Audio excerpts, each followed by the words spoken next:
Hey, Amy, thank you so much for joining us for this interview. For anyone who's kind of tuned in here late, this is Amy Green, and she is the lead author, I guess is the right title, on the Reluctant Redemption of Verity Lux. Amy, thank you so much for sitting down with us. Historically, Amy and I actually have known each other a long time, and one of the first things that she's probably most well known for is a game called That Dragon Cancer, which has been like a huge impact on the kind of cultural zeitgeist around gaming and everything else. It's a very personal story for her. But without putting words in your mouth, tell us a little about your history. How did you get involved in gaming? Sure. I have never thought of myself really as a gamer. It's something that I've had to kind of like very gradually recognize like, oh, I play a lot of games. I just didn't like own that identity for myself necessarily. I thought of myself as a reader, as a storyteller, as a writer, more than I ever thought of myself as a gamer. So really, through the creation of That Dragon Cancer, it's kind of my origin story as a game developer. Ryan, my husband, and I are both creative people. We both care about expressing the things that we're going through. I don't think that's everybody. I think some people go through things and their goal is to suppress those things, and our goal is usually to express those things. So just knowing we were both wired that way, it did not surprise me that when our son was diagnosed with cancer, that became something we wanted to express. We wanted to express what it was like as parents, as family members, as people who loved Joel, to kind of go through this with him.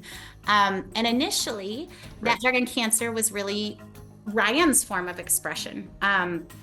It was only after Joel died that I started to really think of it as like also my form of expression. So that kind of marked this pivotal shift in the process where I was helping and involved, and I would attend some meetings and I would write some little scenes, but I was very much on the periphery.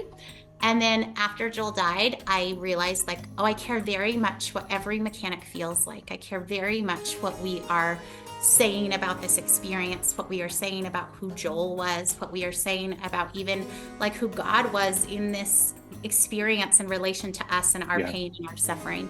And so at that point, I started to really get involved in all of the design meetings. I started to care about the mechanics and the story and how those connect to each other.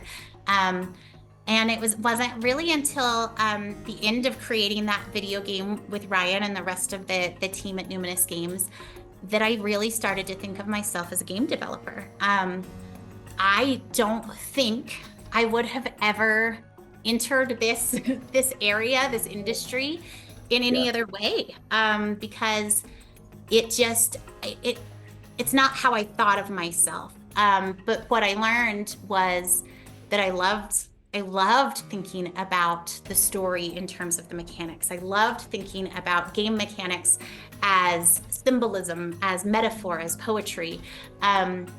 And it just opened a whole new world to me. So sometimes I still think it's weird that I'm a game developer. I always say, like, if I sit down and get my hair cut and the stylist is like, oh, what do you do for a living? And I'm like, oh, I make video games. I just know I'm like not who people expect in that role. But I a lot of times say that I feel like it's a gift Joel gave me. Like kind of one of the last gifts he gave me was sort of this whole new world to tell stories in and to explore in that I probably would never have engaged with, except that he was so important to me. And so since the story was already happening in this medium, I had to learn more about this medium. That put you and Ryan, I think, in the center of, at the time, so this is 10 years ago, or maybe like 15? Where are we thinking? Almost 10.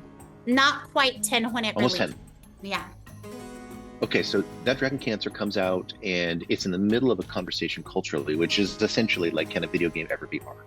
And your story in particular, and not just for you, but for a lot of people in the world, were like, this is an example of exactly why it is art, and it's good art.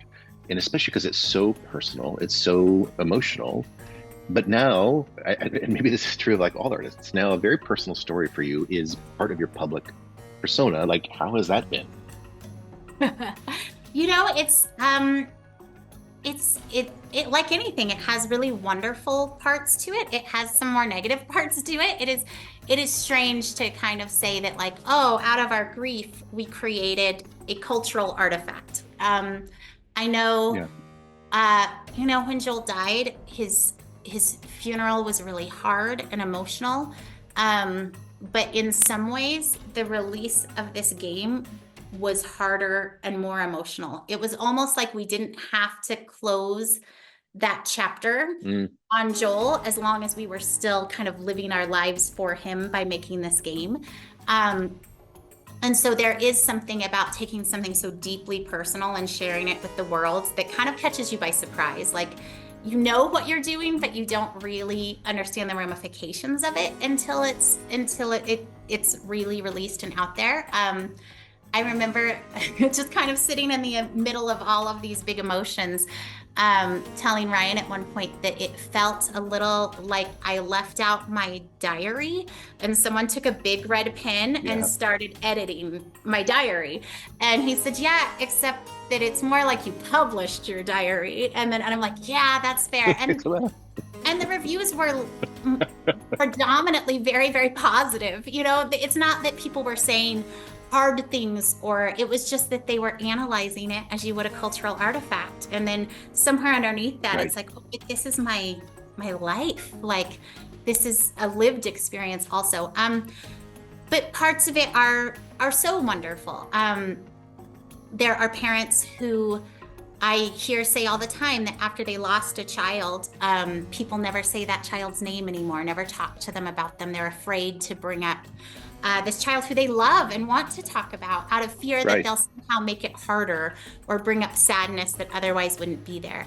And so I love that I'm always asked about Joel, that I get a chance to talk about him and what he meant to us and our family. Yeah. So that part of it has been really, really beautiful. I think I think that the question of celebrity is an interesting one. Like Ryan said, like you publish your diary, like for better or for worse. I've never asked you this, but how actually do your other kids, how do they process this question? Maybe they're sick of it, maybe I don't know. Sure. It's always strange to them when someone tells them, like, oh, I played that game. I know who your parents are. I know who you are. And it doesn't happen that often, but it happens, a few times a year that they'll meet someone and befriend them. And, over the course of time, we'll say, oh, yeah, my parents develop games. And then the person will say, oh, yeah, actually, I know I watched that Let's Play. I watched Markiplier's Let's Play, or I watched Jacksepticeye's Let's Play. And so I think it mostly just surprises them still that Okay. for us, it's just sort of a thing we did. But I guess that we see that happen sometimes. I mean, in our hometown, right? We're nobody. We're just people. Like, nobody knows we even make games. It's not a thing. But sometimes if we go to a conference or an event, we'll meet someone and make good friends and hang out and talk to them. And 2 hours in, they'll be like, oh, by the way, I know who you guys are. And then you kind of circle Just so back you and know. go, did I say anything I shouldn't have? Did we come off wrong? Are we disrupting your impression of us? And so I think that's just still odd, and it's because we have no notoriety or fame in our day-to-day life. And so when you occasionally Yeah. kind of get into a space where someone does know you, it always catches you off guard. Well, you speak to something that I think, I've had a chance to witness for many years, is you particular, I think, have wound up being an advocate for gaming, for arts, for gaming as an art in places like the TED Talks and BAFTA. I've seen you do public speaking on this matter. So you've become kind of a subject matter expert, and tell me, what is your heart for all that? Where do you want to see that go, that conversation? Oh, sure. Yeah, no, I love to talk about games as art, games as expression, because it's still such a young medium. I mean, it really felt like a young medium 10 years ago. It really, really felt like a young medium 20 years ago. Yeah. But in the grand scheme of things, there is still so much to explore about how a story told through a game impacts our imagination, how it changes us, how it shifts us. I love Yeah. that it can encompass people of all types and all kinds of artists. Like a lot of times people think like, oh, it's just for super technical people, just programmers. But no, like there's Right. there's musicians, there's artists, there's writers, there's every kind of artistic expression that like can be used within games. You do have to learn a little more technical stuff than maybe you would like for me writing a story in a game. I need to know a little more technical stuff and work with more technical people than I would just writing a book on my own.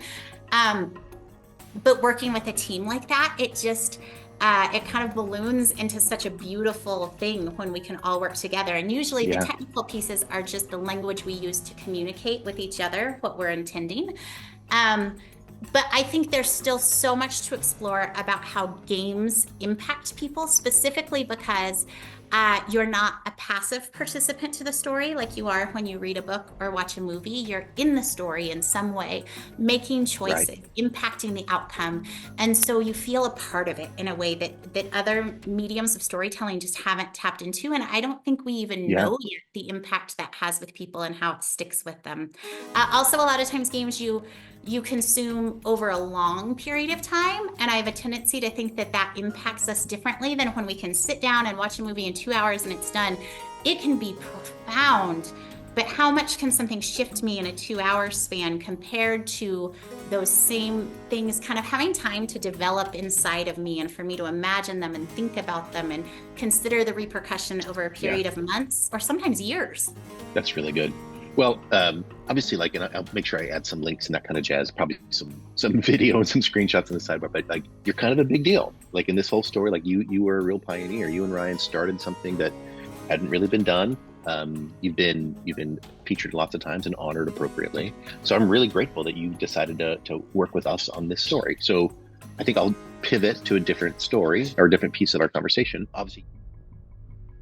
Obviously, you came into this from a good kind of long and glorious history, as Vincini would say, of writing. Kind of like rolled into it. Now you're if there are celebrities in video game writing, like you're up there in the auteur category. And then we asked, like, what do you think of this crazy world where it's like Noah's Ark meets Blade Runner in space? And you were like, this will be fun. So, like, for folks who don't know, the world here in the story is sort of a film noir, kind of near future, steampunk sort of thing. So we've got our own space where it's just kind of a mix of kind of a high tech, but it's just weird tech. So you get that steampunk vibe, kind of dystopian world where life is cheap and kind of everyone's afraid. Like violence is kind of normal, exploitation is pretty normal. There's kind of a twisted little thing. But of course, we meet our heroine, Verity Lux, who's just that typical heart of gold kind of a thing. And so I'm curious, like, kind of what was your feedback, or your insight into the world, kind of the world of Verity Lux, and obviously you brought very much content to it and nuance. So talk to me about that.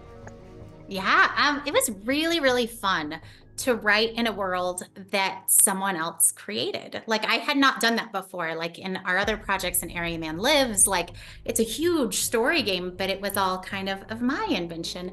And so it was a totally different experience to walk into someone else's world where they'd done a lot of world building. They'd really thought about like, what is the nature of this world? What is the nature of the people in it? What kinds of stories will be told in this world?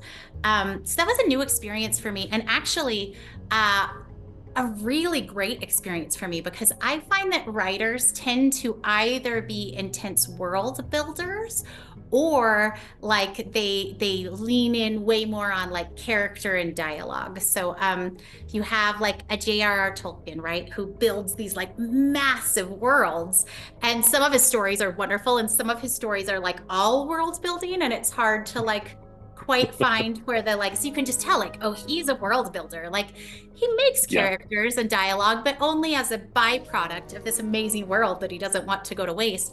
And then other people, I tend to like love to read literary fiction, which I think is a situation where sometimes there's very little world building.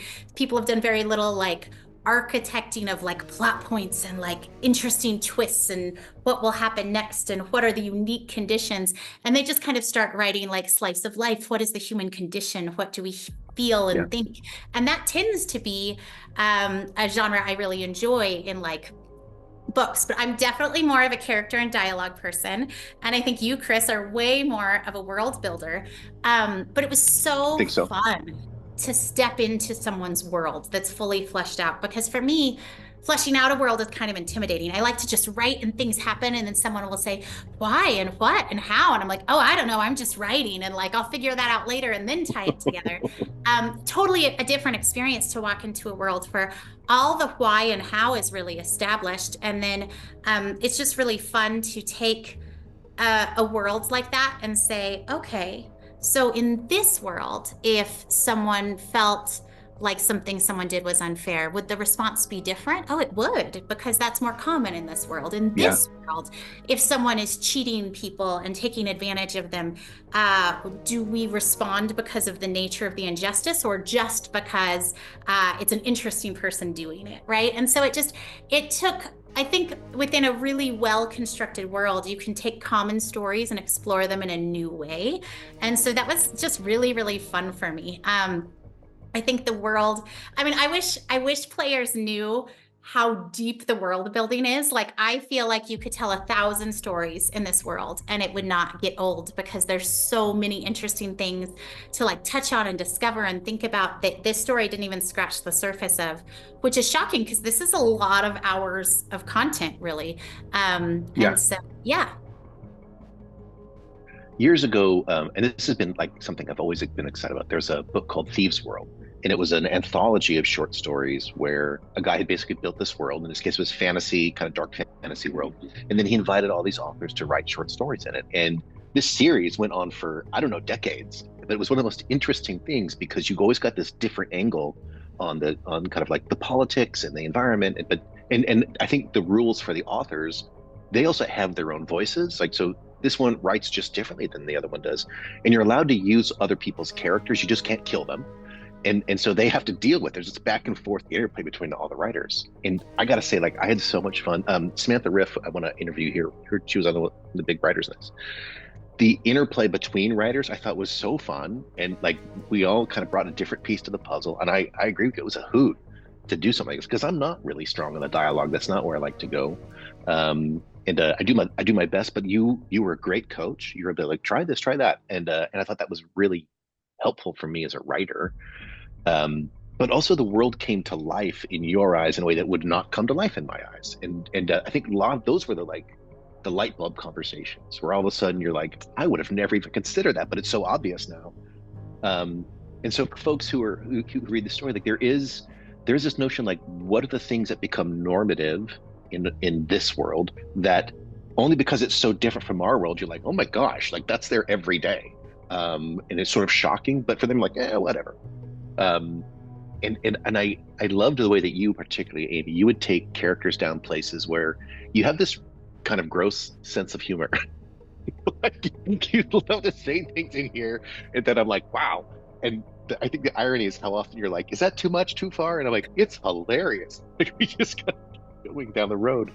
And for a story that's kind of a dark background, you made it funny in so many places, and I had that from people too. It's a dark comedy. That's overstating it. I don't think it's a comedy, but there's so much great comic bits to it, which is another part I think of your story that folks may not know. If you think Dragon Cancer, like it's really really heavy, but if they haven't seen Airy Man Lives, like it's like the noodles commercial is one of my favorite things in the whole thing. Talk to me about comedy, talk about dark comedy and kind of your experience there, if you will.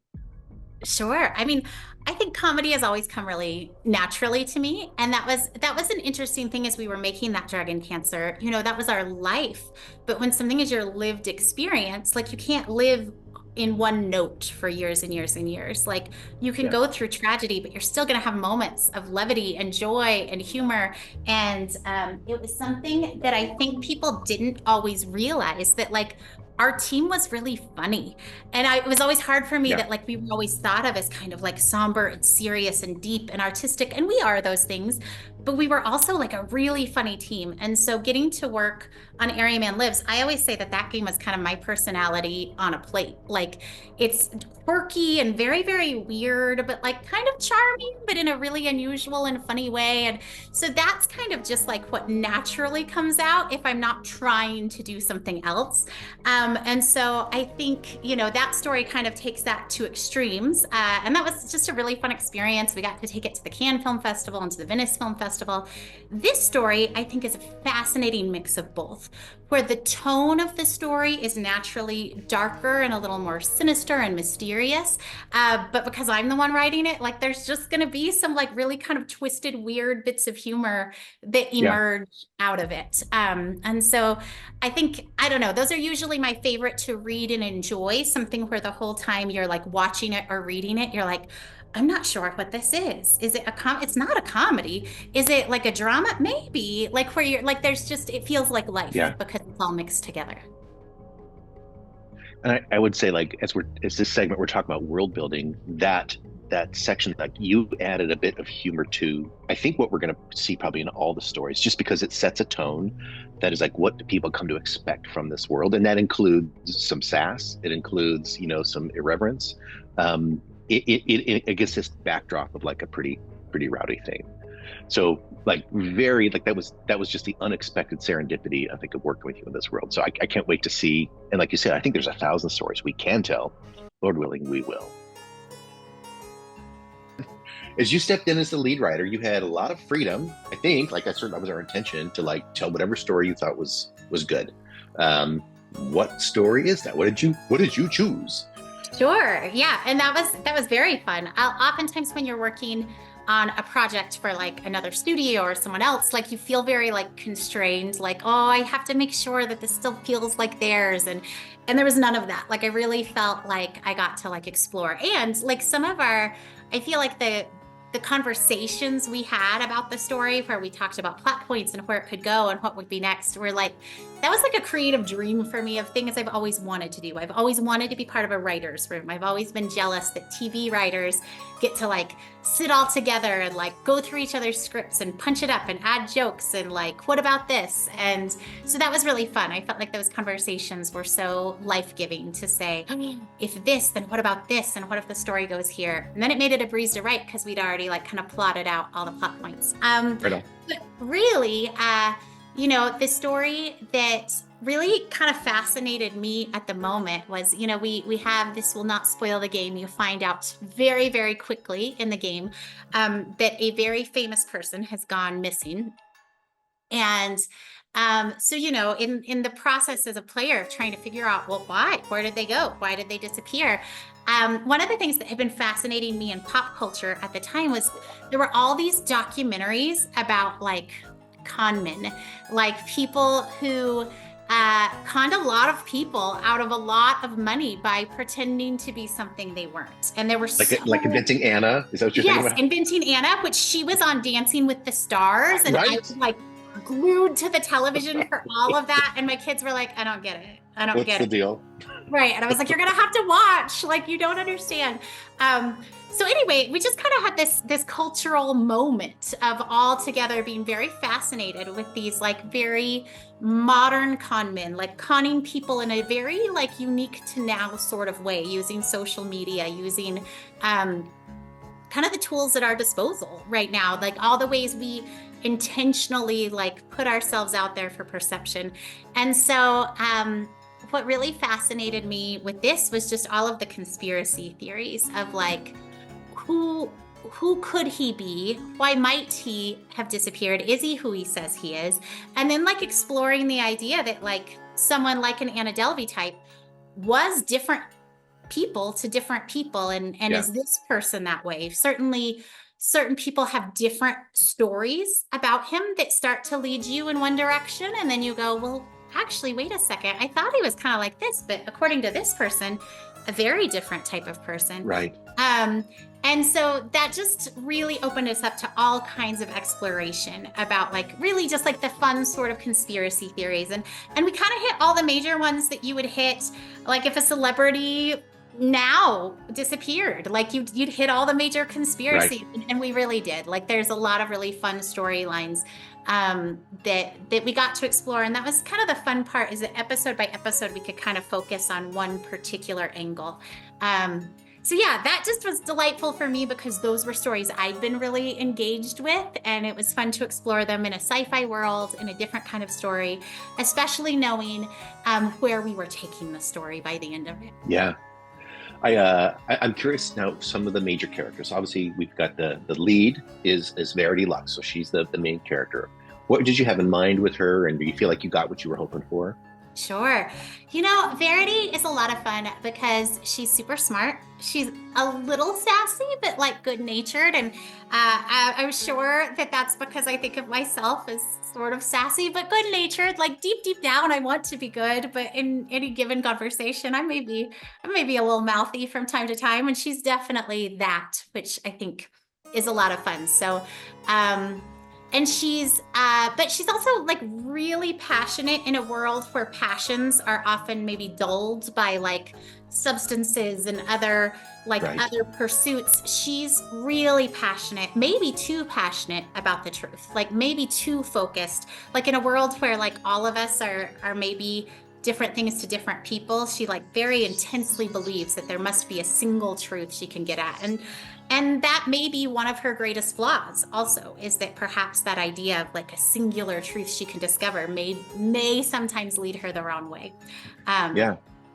She comes off as earnest in a world that's otherwise cynical. Sure. And I find that compelling because it's actually her earnestness that creates I think, friction sometimes with some of the other characters, because they're like, why do you care? Right? And she's like, well, of course I care.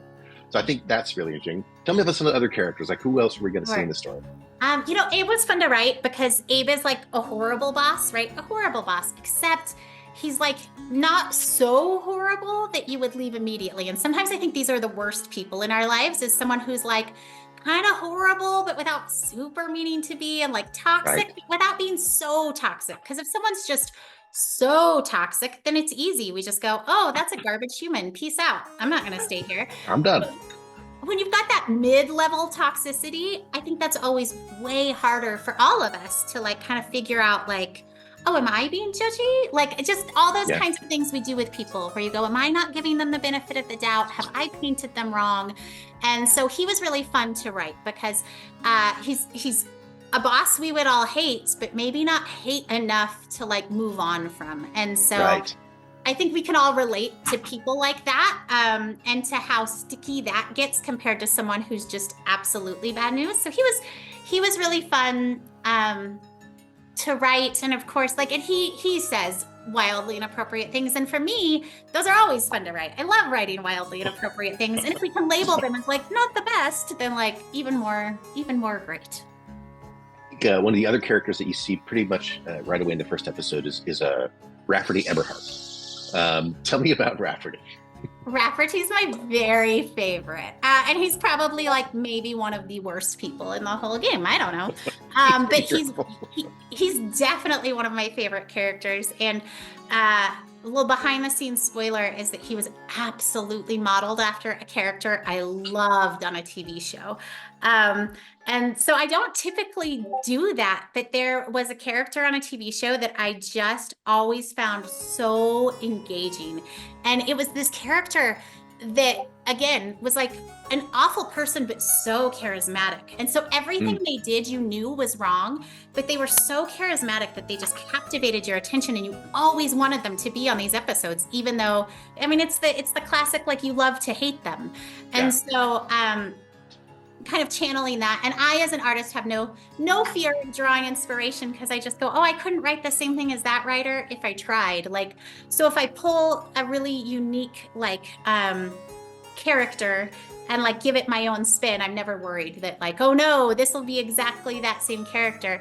But I think because of it being someone that I'd like spent some time thinking about and kind of like had some ideas about how they would engage with the world.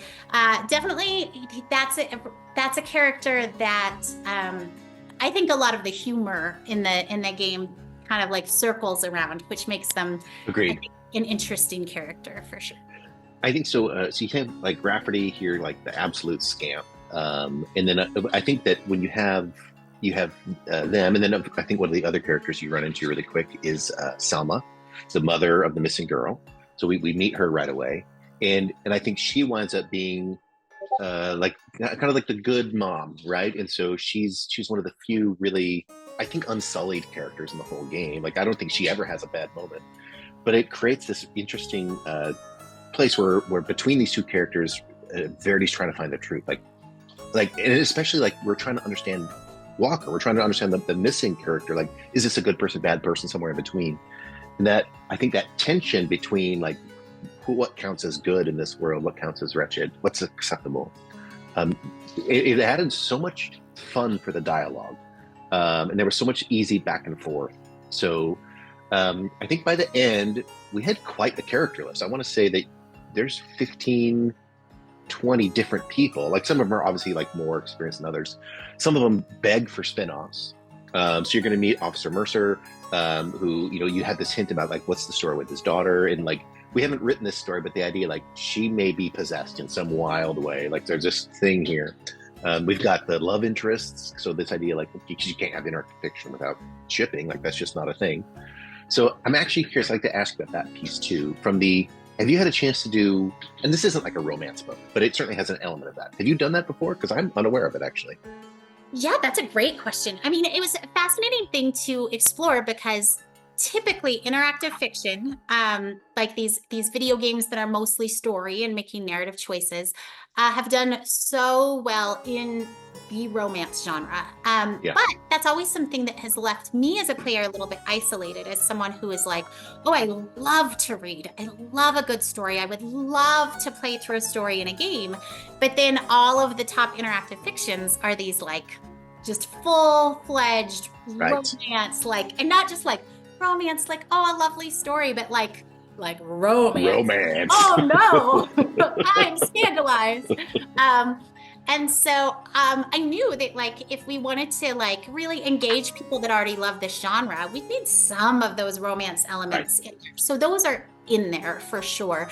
And it's what makes a story wonderful. Like, I don't know. I love science fiction. I recently learned that there's like a difference between like hard sci-fi and soft sci-fi.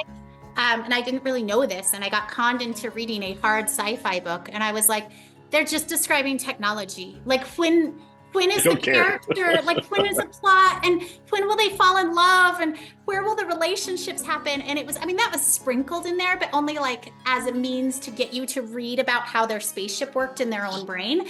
And I was just like, oh no, what is happening? So I'm a person who feels like a story without like some element of how these characters feel about each other and like some kind of love interest is a little missing for me. So that's totally in there. But my hope is that this will be a game for people who love to read, like just for readers. Yes. And I haven't always encountered that sometimes even well, maybe even especially in interactive fiction, that it's maybe these are the games like for people who don't love to read, like, oh, a story for people who hate reading. And I think this is like a game for people who love reading. And like, it's not straight interactive fiction. Like there's gameplay, there's things you find and discover and do. But yeah, so the question of if it was a stretch for me, I have in some novels that I have not published, like explored relationship dynamics before, but probably not like, so like a love story, but not like a romance novel, as that's just kind of not my genre. So this definitely took some of those things a little further than I have before. And it was like really fun to get to explore that space. You mentioned how like interactive fiction has such a good and frankly strong market for romance stories. But I think we started this game with the notion that mystery is an equally powerful, like that's the right genre for this story. And yet that genre also has stories like Bones or Silk Stockings or whatever. Like this idea like this is a mystery, but there's this kind of like flirtatious thing to it. It feels like it's actually a really well-established, trope is too wrong. Like it's a formula that works. So I like the idea of like we've set Verity up to be, like you said, she's smart, she's sassy, she's got all this like potential, and she's gonna change the world. But also like she's got a life and story, and she and wants to. She's human, and I think that vulnerability is actually really really good. Yeah, I mean, this was something you touched on earlier, but like this idea that we're trying to figure out, like, is Walker a good guy or a terrible guy? Kind of like throughout the whole story. But I love that we're kind of doing the same. Well, maybe not. I mean, we play as Verity. So as Verity, we're kind of asking the same question of ourselves. Like, wait, I thought I was a good person, but maybe I'm actually not. And so I like that sort of trying to examine that about someone else's life makes her reflect a little bit more on her own life. And even in the characters you pointed out, like it's so easy when you compare yourself to someone like Rafferty to be like, oh yeah, like I'm pretty great. I don't know that I have much to work on. And then like you described Selma as being someone who like, I don't think she has a bad moment, but like there's a ton of tension between her and Verity. And I think a lot of that is because she asserts a certain like value and virtue that Verity is like, it's foreign to her. And she's like, why do you value that? And why are you looking down on me for not valuing that? That doesn't seem okay. And so I think that's very human to like, when confronted with maybe our own flaws, to initially be very frustrated and to be a little dismissive and judgmental and or defensive. Yeah, we get that way. And then to like eventually, maybe if we're lucky, have a moment of going, okay, well, even though that person's a jerk and no one should listen to them, I might have a little work to do here. Yeah. I feel like that allows for a pivot to a slightly different aspect of the game, which is obvious if you're looking for it, but it might not be obvious if you're not. And that's, we have a really deep supernatural world to this, and I think this first season is designed to introduce readers to like this whole supernatural, spiritual, mystical world going on that even for Verity, she sees. So kind of to set the stage here, we enter a world where sort of like culturally it's, think like superstitious. So you think like ancient Greece or something where there's all the gods in the temples and Zeus is fighting with Athena or whatever else, and so you imagine this world. But also there's the cynicism that says, yeah, but none of that's real, and like it's just sort of fairy tales. But pretty quickly we start to introduce that, oh, this is far more real than I thought. So I'm curious how you just like, how did you experience this kind of like this undertone that's pretty, it's not much undertone, like it's actually there pretty quickly, but working with that, was that I think that was a new world for all of us. Yes. Yeah. I mean, for me, certainly, like I kind of have a history within game development stuff on other teams of people very quickly wanting to go to like, what if it's a story about demons? And what if it's a story about ghosts? And being the person in the room that's like, what if instead? And like just offering something like very different, something unexpected, because those were topics that like, I don't know, just frankly speaking, I was raised in the height of the 80s satanic panic, like where like I was not allowed to watch Scooby-Doo or the Smurfs because the Smurfs had spells, and we couldn't play Pokemon. Like there were just so many things, and it was like every exploration of something spiritual could be like this portal to a demonic like realm or possession. And so I was always very nervous about those topics. And then I was very hesitant to write about them because I think it just, I had a pastor once who would always say that he was way less concerned about the content of a movie, a film, a book, than about what it glorified. And that, I think, has always stuck with me and been a really, really good lens for me to think about things through, to go, oh, yeah, like, you can watch a movie where everyone in it is wretched, but does it glorify their wretchedness, or is it a cautionary tale? Because then those are two different movies. Right. And so I think this was a really interesting way to like kind of explore some of these spiritual topics that had been off limits to me maybe previously, just personally, and to say like, oh, actually, like what if we do explore this idea of a very present spiritual realm, like complete with demons and angels and all of this, but we're careful about what we Yeah. glorify and what we don't glorify. I'll tell you, I felt like so it was 10 years ago ish, maybe 15 years ago, where we did the Soma did its first game, maybe 2009. We did our first game was set in the same universe, right? So it's in this arc universe, and we had the steampunk thing, we had the kind of the physical backdrop, but it wasn't until really before, just shortly before we started writing this game, where we had a chance to come back to this world because we'd been doing Redwall all those years in between. We came back to the story, and by that time, I think it was probably Samantha who first said, like, what if we add in this supernatural layer that really has always been hinted at, but we just never developed. And I would say that thought, it really kicked this whole world into overdrive in a way that brought it to life, and I think a really exciting way. But it's weird territory. I'm like you, it's like I don't know how much is too far, and yet it's so fun. Like I feel like there's so much meat to play with here, and it's allowed us to think about, I think, really deeply and creatively about a world that frankly doesn't get much interest. It reminds me that there's most of my life there's been this notion like heaven, for lack of a better word, heaven, like the whole spiritual world was super monochrome, and just sort of like wispy people with maybe halos and harps. It was just boring, and I think that leads to a notion where hell seems way more interesting than heaven, right?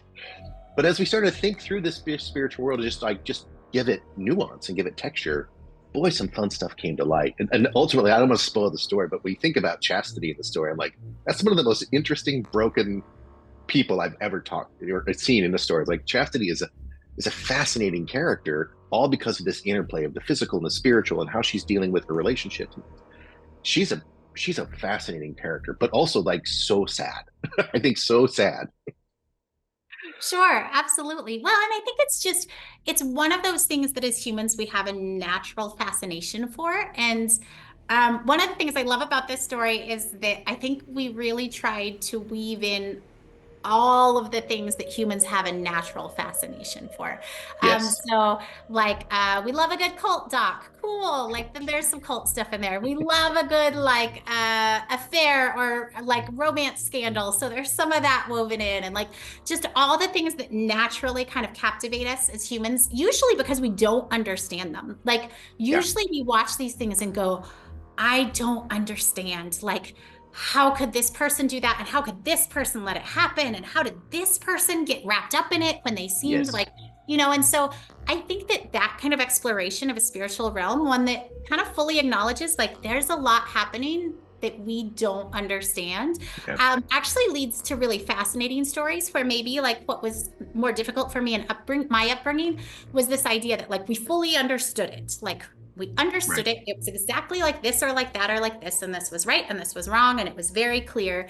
Um, and maybe it just sucked all the imagination out of that Yeah. sphere and anything with imagination. Like I remember I read a book about a unicorn and then was cautioned that like we don't become people that are obsessed with unicorns because they aren't real, right? Like Yeah. just things that were playful and imaginative and fascinating and ask the big why questions or hinted at like maybe there's more going on in the world than we perceive or understand. Like that was all something to be very suspicious of. But as soon as you open those questions back up of like, what if there's more going on than we can quite grasp? I think all the imagination comes back in ways that are really lovely if you're thoughtful about how you both like create it and consume it. Yeah. Well, Amy, I think this has been a wonderful interview. Thank you so much for your time. I'm really excited about the writing that we got to do together, but certainly, like it really was by your hand. I think it's the best story we've ever published, and one of the things that I see that you have a lot of joy into. So thank you. And by the time this releases, we'll be just probably a couple days from product release, and see what people think. So thank you very much, Awesome. Amy. Yes, thank you.